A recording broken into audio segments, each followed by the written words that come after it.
Hey everyone, I'm Emily Carter. I'm 29 years old, and I live here in Charlotte, North Carolina. I work as a literature teacher at a local school and, well, I always thought family meant unconditional support, but I was completely wrong. My own parents asked me not to go to my sister's wedding. Little did they know that I would turn the tables in a way they never expected.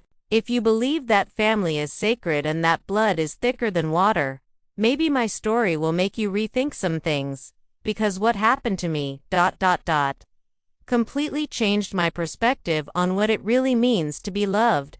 So grab some coffee, get comfortable, because this story is going to hurt your heart, but it will also show you that sometimes, the sweetest revenge is simply shining when everyone expects you to hide in the shadows. Welcome to Revenge Cat. We reveal gripping stories of broken trust, family secrets, and shocking twists. If you crave powerful narratives, intense emotions, and the sweet taste of justice, this is your place.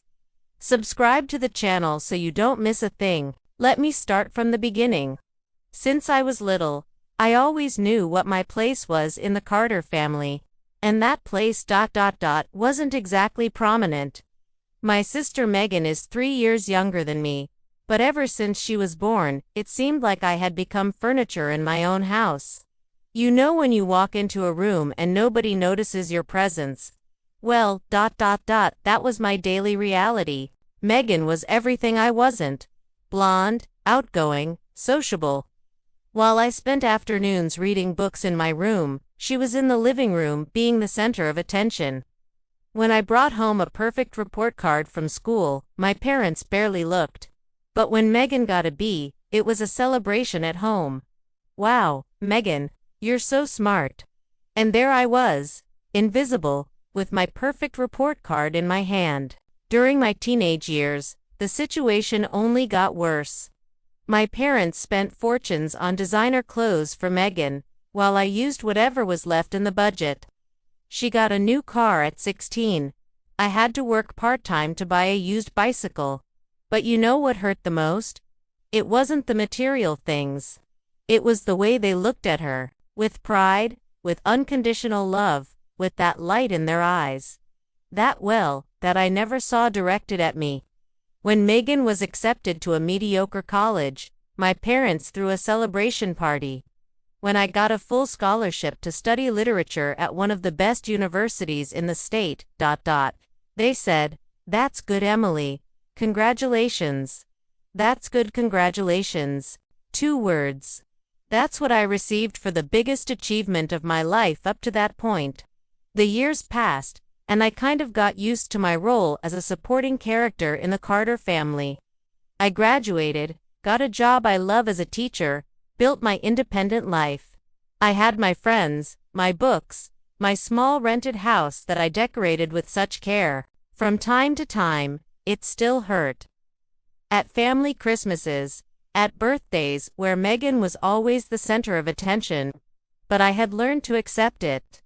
Until 6 months ago, news came that changed everything. Megan was getting married. And for the first time in years, I felt a pang of hope. Because a wedding is about family, right? It's about unity, about love, about everyone coming together to celebrate a special moment. I thought, I really thought this time would be different. That this time, I would have my place. When Megan called to tell me the news, her voice was radiant with happiness. "Emily, I'm engaged. David proposed to me last night.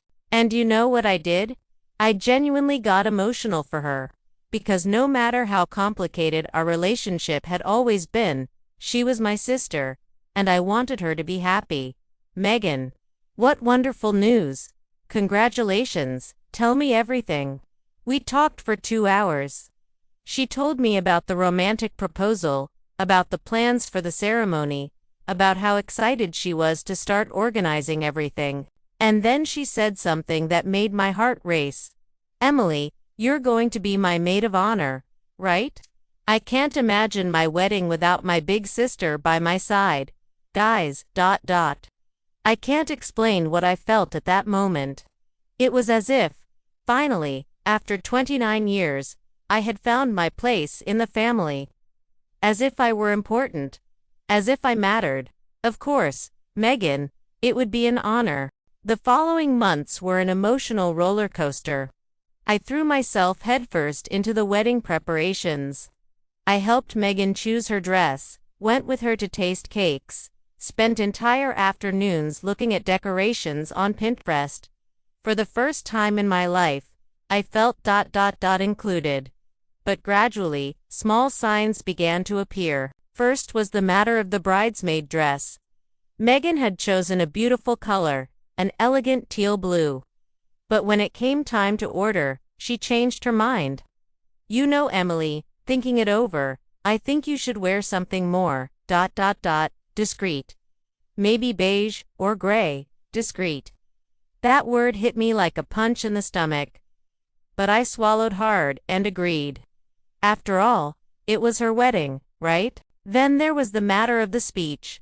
Initially, she had asked me to speak at the ceremony, representing the bride's family. I spent weeks preparing something special, full of affection and good memories. But 2 weeks before the wedding, she called me. Emily, change of plans. Cousin Caroline is going to give the speech. She's more, spontaneous than you. More charismatic. More charismatic. Each word was a small stab at my self-esteem that I tried to ignore. But nothing, absolutely nothing, prepared me for what happened 3 days before the wedding. It was a Thursday night. I was at home, grading my students' tests, when my cell phone rang. It was my mother. Hi, Mom. Everything okay? Are you excited about Saturday? Silence on the other end of the line. Emily, Her voice was strange, cold. We need to talk. My heart started beating faster. That tone, I knew it. It was the same tone she used when I was a child and had done something wrong. Sure, Mom, what's up? Emily, your father and I talked, and Well, we think it's better if you don't show up to the wedding. Guys, I swear I thought I had heard wrong. Sorry, Mom. Can you repeat that? You heard right, Emily. It's better if you don't go. We don't want problems on Megan's big day. Problems? I would be a problem, but I'm her maid of honor. How can I not go? Emily, don't complicate things. Megan already found someone else. Cousin Caroline is going to take your place. Caroline, again, Mom. I don't understand. What did I do wrong?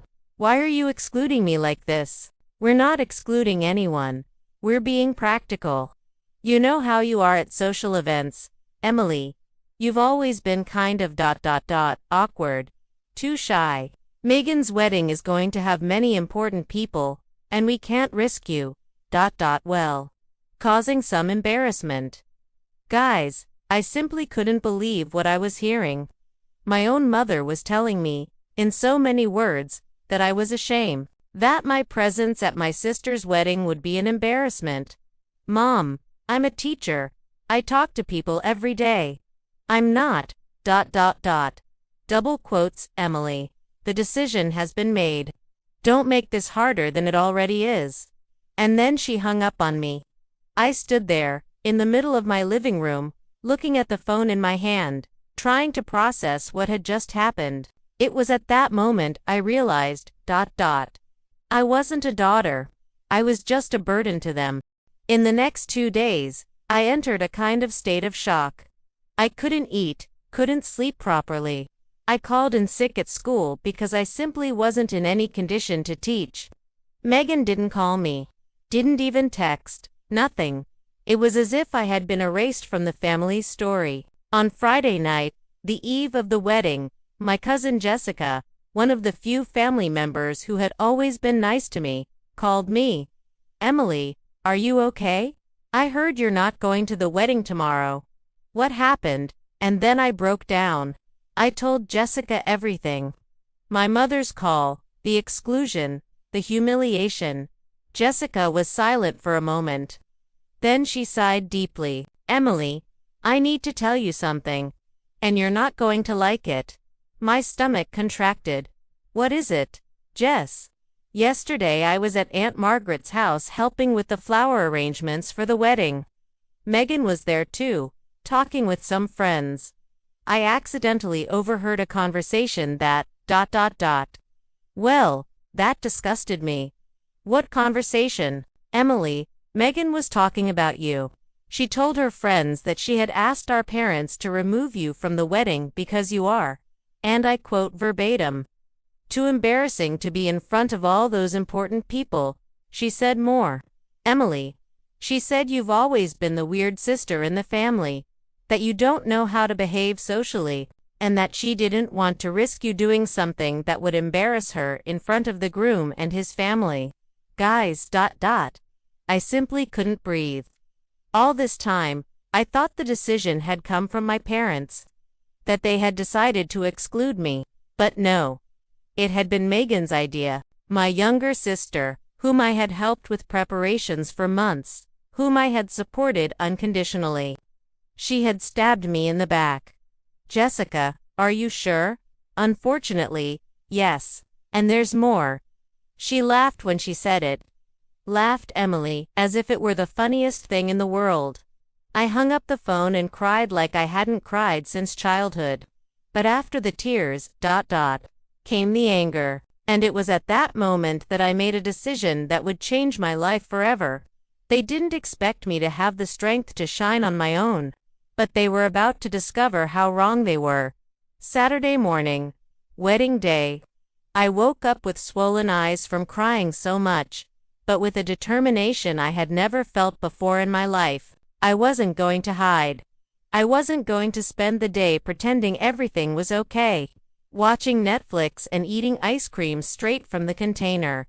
No, I was going to do something they would never expect. I picked up my phone and started making calls. First call. Jessica. Jess, do you have plans for today? Not many. Why? Want to help me organize a party? Second call. My best friend since college, Sarah. Third, my work colleague, Anna. Fourth, my former boss from the school where I used to work, Mr. Johnson, who always said I was one of the best teachers he had ever known. One by one, I called people who really knew me, people who valued me, people who knew who I really was. And you know what I discovered? I had many more friends than I imagined. I explained the situation to each of them, obviously omitting the more personal details about my family. I just said that the wedding had been canceled last minute, and that I wanted to turn that day into something special anyway. Emily, said Sarah, where do you want to have this party? I looked out the window of my small house and smiled for the first time in days. Right here. In my backyard. Within hours, my house was transformed. Sarah brought string lights and Japanese lanterns. Anna showed up with a homemade dessert table that she had made during the night. Jessica arrived with flowers from her own garden. Mr. Johnson brought his guitar and some musician friends. Other teachers from school appeared with food. Neighbors I barely knew offered extra chairs. A colleague brought her teenage son who is a DJ in his spare time. And you know what moved me the most? 3 of my former students showed up by surprise. Teenagers I had taught last year who somehow found out about the gathering through social media. Miss Emily, said Amanda, 17 years old, you changed my life when you taught me to love literature. We wouldn't miss your party for anything. Guys, I couldn't believe it. There in my backyard, there were about 30 people who had dropped their Saturday commitments to be with me. 30 people who had chosen me, who believed I was worth it. I put on the teal-blue dress I had bought to be a bridesmaid. I looked beautiful, really beautiful, and for the first time, I felt that way. The party started at 3 p.m., exactly the same time as Megan's wedding. Meanwhile, my sister's perfect wedding was happening 20 kilometers away, in an expensive hall my parents had rented, but here at my house, here there was life. There was music, there was genuine laughter. There was true love. Sarah had created a hashtag on social media. Hashtag Emily Shines. And people started posting photos and videos. Mr. Johnson played a song he had composed especially for me. Anna gave a speech about how I had inspired her to go back to school. Amanda recited a poem she had written about the importance of teachers who really care. And then something happened that I could never have predicted. Around 6 p.m., people I hadn't invited started arriving.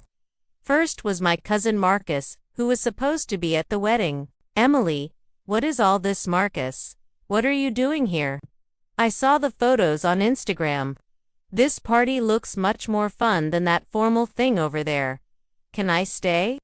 Next came my Aunt Carol, my father's sister with her husband and 2 children. Emily dear, we left the wedding early. Everything was so cold. So formal. When I saw your photos here, I thought, this is where we should be. And then more people came. Distant cousins, family friends who had known me since I was little. Even some of my father's work colleagues showed up. Gradually, I began to understand what was happening. My party posts were going viral locally. And the contrast with the traditional wedding was becoming obvious to everyone. Here there was live music, spontaneous dancing, genuine conversations, laughter that came from the heart. There was protocol, formality, and a bride who, according to reports, seemed more worried about perfect photos than enjoying her own wedding. Around 8 p.m., my cell phone started ringing insistently. It was my mother. I took a deep breath and answered. Emily, what the hell are you doing? Hi Mom, I'm celebrating. Why? Half the wedding guests left to go to your party. Megan is hysterical. I looked around. Really, my backyard was packed. There were people I didn't even know where they had come from. Everyone dancing, talking, genuinely having fun. Mom, I just organized a small gathering with friends. Emily, this is absurd. You're sabotaging your sister's wedding. And that's when something inside me changed forever. No, Mom. I'm not sabotaging anything. I'm finally living. What do you mean? Mom, you told me I was an embarrassment. That I didn't know how to behave socially. That I would be a problem at the wedding. Well then, look how many people chose to be with me today. Look how many people think I'm worth it. Silence on the other end of the line. Mom, for 29 years I believed there was something wrong with me. That I wasn't good enough for you. That I was the defective daughter. But you know what I discovered today? The problem was never me. The problem is that you never really saw me. Emily, you can't do this. Come back here now and apologize to your sister. I'm not going to do that, Mom. And you know why? Because for the first time in my life, I'm being celebrated. For the first time, I'm the protagonist of my own story. And I hung up on her. When I returned to the party, Jessica pulled me aside. Emily, you need to see this. She showed me her phone. The hashtag Emily Shines was among the most talked about topics in the city on Twitter. There were hundreds of photos, videos, testimonials. But what caught my attention the most were the comments. People talking about how genuine the party seemed. About how radiant I looked. About how beautiful it was to see someone being celebrated for who they really were. And then Jessica showed me a comparison someone had made. On one side, photos from Megan's wedding. Everything impeccable. Perfect, but cold. Studied poses, forced smiles. A ceremony that looked more like a photo shoot than a celebration of love. On the other side, photos from my party. Genuinely happy people, spontaneous hugs, natural laughter. Me dancing barefoot in the backyard, with my blue dress flowing, with a smile that lit up the entire photo. Emily, said Jessica, look at the comments on the wedding photos versus your party. On the wedding. What an elegant ceremony. Everything so beautiful. What an expensive dress. At my party. What incredible energy. You can feel the love through the screen. This is a true celebration. And then I saw a comment that made me cry with emotion. I don't know this Emily personally, but just seeing these photos you can tell she's the kind of person who makes everyone feel special. Lucky are all those who are there with her. Around 10 p.m., a car stopped in front of my house. It was Megan. She got out of the car still in her wedding dress, with smudged makeup and an expression of fury I had never seen. The music stopped. Everyone looked in her direction. She marched to where I was, in the middle of the backyard, surrounded by friends. Emily, what is this whole circus? I took a deep breath. All my friends positioned themselves discreetly around me, like silent protection. Hi, Megan. How was the wedding? How was the wedding? Emily, you ruined my wedding. Half the guests left to come to this. Double quotes, she gestured disdainfully, to this ridiculous party. It wasn't ridiculous to them, I replied calmly. I'm the bride, it was supposed to be my day. And then I said something I had kept in my chest my whole life. Megan, every day has been your day. Since you were born, you've been the star of the family. Every birthday, every Christmas, every achievement, everything has always been about you. She turned red with anger. Because I deserve it. Because I am. Because you're what? More beautiful, more important, more deserving of love. Megan, you excluded me from your wedding because you said I was embarrassing. You said I didn't know how to behave socially. Well then, look around. I made a broad gesture, encompassing all the people who were there. Look how many people chose to be with me today. Look how much genuine joy there is here. Look how these people look at me. With affection, with respect, with true love. Megan looked around, and I saw something in her eyes I had never seen before. Doubt. Megan, you had your perfect wedding, with your perfect photos and your perfect ceremony. But the people who are here with me, they're here because they want to be. Because they chose to. Not because they were forced by protocol.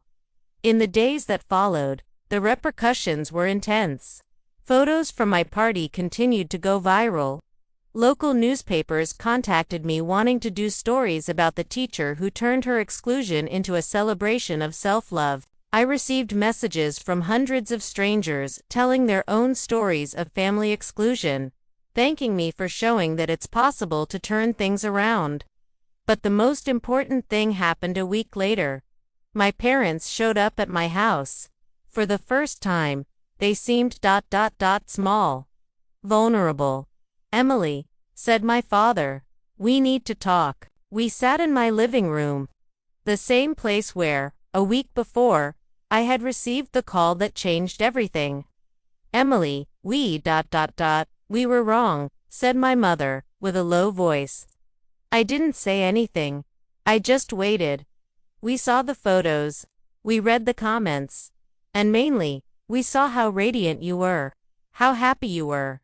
My father cleared his throat. Emily, we never realized how we treated you differently. For us, Megan always needed more attention because she was more, outgoing. More needy. You always seemed so independent, so self-sufficient. But that doesn't justify it, continued my mother. That doesn't justify making you feel you weren't important. That you weren't loved. Emily, we love you. We always loved you. We just didn't know how to show it. I was silent for a long time. Then I said, Dad, Mom, I spent 29 years of my life thinking there was something fundamentally wrong with me. That I wasn't good enough for you. That I was a disappointment. They started crying. But you know what I discovered last week? That the problem was never me. I am a good person. I am loved. I matter. You do matter, said my mother, sobbing. I know that now. And that's the difference. 3 months have passed since the wedding that led me to discover who I really am. Megan and I are still rebuilding our relationship. It's a slow process, sometimes painful, but necessary. She formally apologized to me for what she did, and admitted that she always felt she needed to diminish me to feel important. Emily, she told me the last time we talked, I was always jealous of your intelligence, of your academic success, of the way people respected you. So I clung to what I thought was my advantage, being our parents' favorite daughter. We're both in therapy, separately and together sometimes. My parents, well, they're trying. Really trying. It's too late to change the past, but it's not too late to build a different future. And me, I've completely changed. I left the school where I worked and started my own SAT prep course. Remember the people who came to my party? Many of them became my first students, or referred others to me. Today, I have a waiting list of students wanting to take classes with me. I bought a bigger house, still simple, but with a beautiful backyard where I hold monthly gatherings with my friends. It became a tradition. Every third Saturday of the month, my house becomes a meeting center for incredible people. And you know what else changed? The way I see myself. For years, I let my family's opinion define my worth. I believed I was awkward, boring, problematic. But that Saturday showed me the truth. I am charismatic. I am loved. I am capable of gathering people around me and making them feel special. The problem was never that I didn't know how to behave socially. The problem was that my family never gave me space to shine. If you made it this far, you probably identified with some part of my story. Maybe you're also the forgotten daughter, the son who was never seen, the person who always believed there was something wrong with them. Let me tell you something. There's nothing wrong with you. Family isn't just made of blood. Family is who supports you, who celebrates your victories, who never sends you away. For years, I begged for crumbs of attention from my parents and sister. I was content being a supporting character in my own life. But you know when everything really changed? When I stopped trying to fit into the space they had reserved for me, and started creating my own space. When I stopped begging for love, and started giving myself the love I deserved. Today, when I look back, I'm grateful for being uninvited to that wedding, because that's what showed me I didn't need their validation to be happy, to be complete, to be loved. I didn't go to my sister's wedding, but for the first time in my life, I was the protagonist of my own story. And you know what's funniest? To this day, people stop me on the street to talk about that party, about how the photos radiated joy, about how inspiring it was to see someone transform pain into celebration. Emily, a stranger told me at the supermarket last week, you inspired me to end a toxic relationship. If you could free yourself from your own family, I could free myself from a boyfriend who diminished me. That's it, guys. Sometimes, the greatest revenge isn't hitting back in the same way. It's simply shining when everyone expects you to hide. It's discovering that you don't need anyone's approval to be extraordinary. A year has passed since that Saturday that changed my life forever. And today I'm here, recording this video in the same backyard where my party happened. But now it's even more beautiful, with the flowers I planted and the lights I installed permanently. Because this backyard became a symbol for me.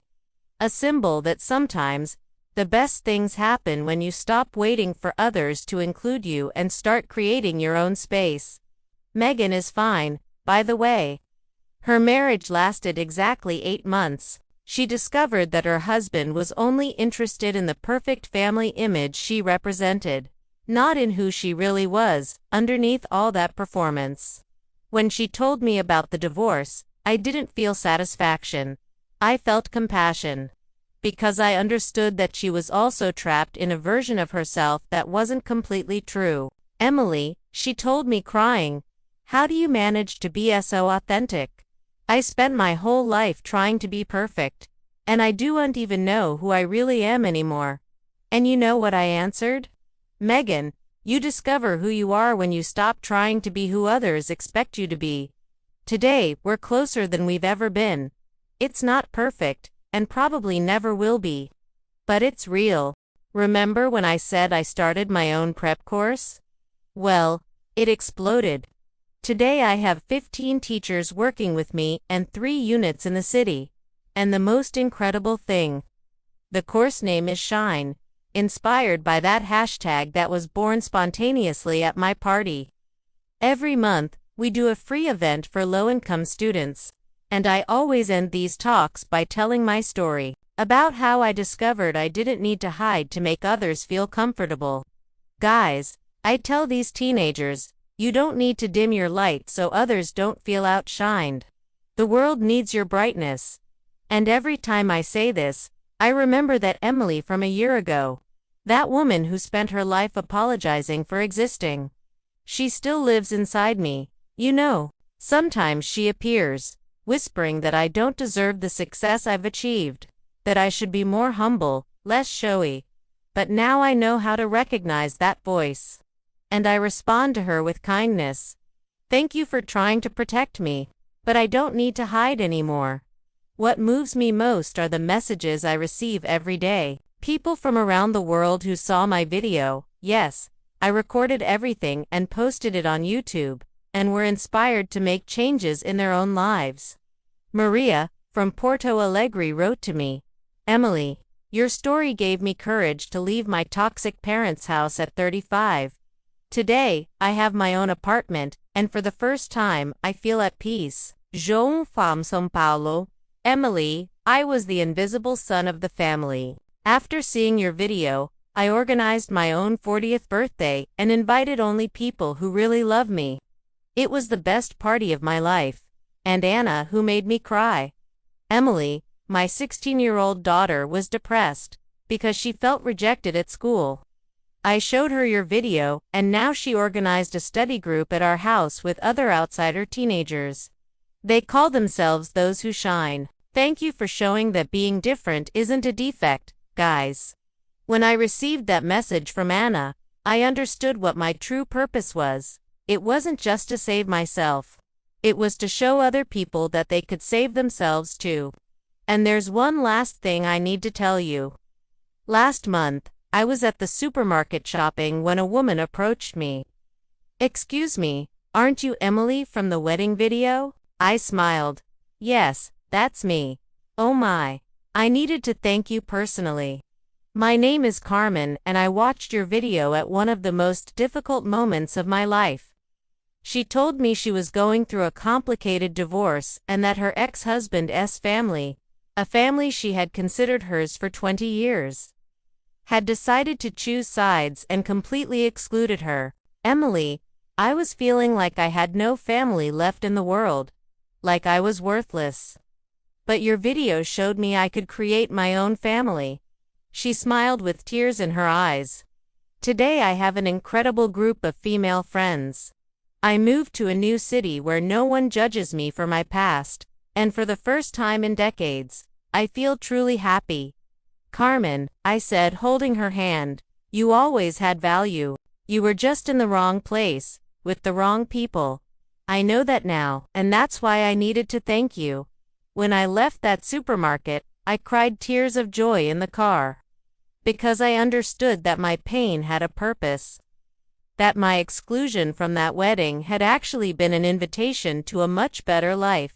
If you made it here, to the end of this long story full of twists, it's probably because something in you recognized itself in my journey.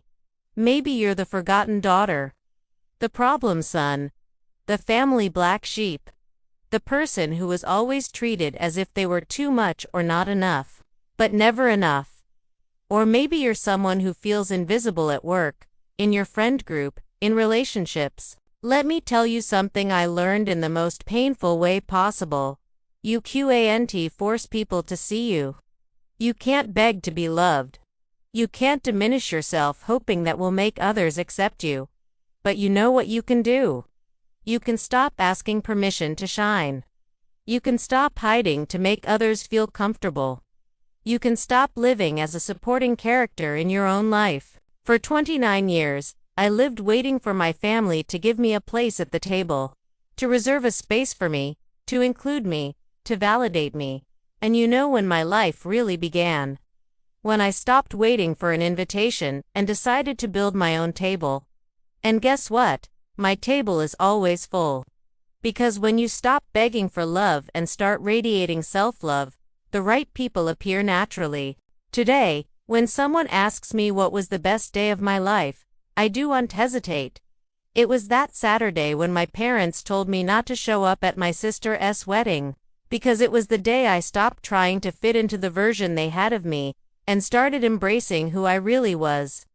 It was the day I discovered I didn't need their approval to be extraordinary. And you don't need it either. So, if you're watching this and feeling small, invisible, rejected, let me tell you a secret. You're not small. You're not invisible. You're not a rejection. You're an incredible person waiting to be discovered. You're a light waiting to shine. You're a story waiting to be written. And if the people around you can't see that, the problem isn't you. It's their limited vision. My name is Emily Carter. I'm 30 years old now. I live in Charlotte, North Carolina, and I own my own company. But mainly, I'm a woman who learned that family isn't just who shares your blood. Family is who chooses to stay when you need them most. Family is who celebrates your victories without envy. Family is who loves you for who you are, not for what you could become. And if you don't have that family yet, don't worry. They're out there, waiting for you, just like I was waiting for myself. Thank you for listening to my story to the end. And remember, you don't need a wedding to start shining. You just need courage to stop hiding. The world is waiting for you. And I'll be here, cheering for each one of you. If this story inspired you, share it with someone who needs to hear this today. And if you have your own story of overcoming, tell me in the comments. Let's build a community of people who chose to shine. For more exciting videos, don't forget to subscribe to the channel, like, comment, and share. If you want powerful narratives, strong emotions, and the sweet taste of justice, this is your place.